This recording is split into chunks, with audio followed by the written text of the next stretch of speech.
Start na tayo guys, magluto ng lunch. Pakulo tayo ng babs. Ay mali pala guys, pamantikain pala natin ng baboy. Balik ka rin natin.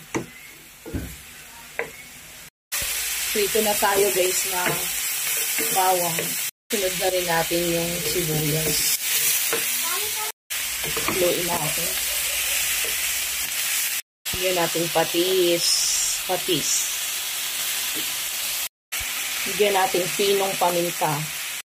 Lagyan natin yung carrot, yung patatas para pagkulo, sabay na natin.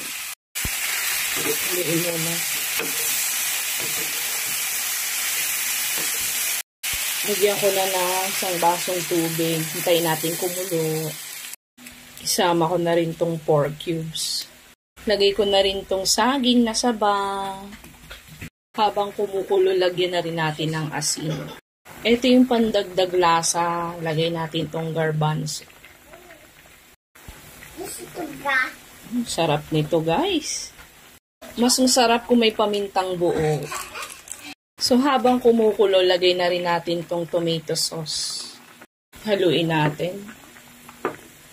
Wow! Sarap!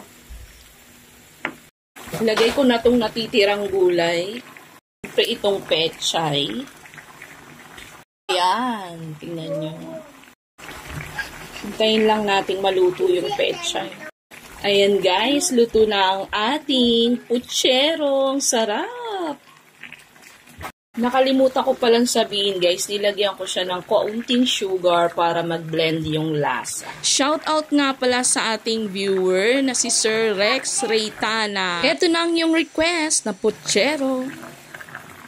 Thank you for watching!